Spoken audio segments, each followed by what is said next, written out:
Hi everyone and welcome back. Today we will be discussing about this is Umar from Tutorials Hub by the way, and we will be discussing about how to export Obsidian nodes. So before we begin, you can head over to the link in the description below to simply donate to our channel, guys. A small amount will be highly appreciated if you do so. Let's just begin.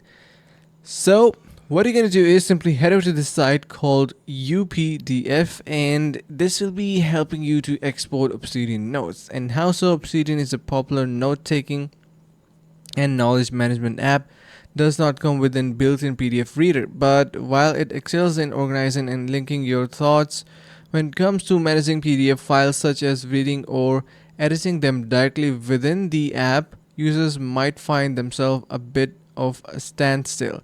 This is where UPDF steps into filling the gap, and UPDF is a comprehensive document management tool that not only allows you to read and annotate PDFs but also provides plethora of editing features. So you can try out simply going with UPDF and it might work for you well if you are simply trying to take notes, work with PDFs and much more. So make sure to give it a try. I hope this is going to be helping you guys.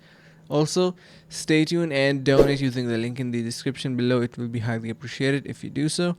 See you guys around in the next video.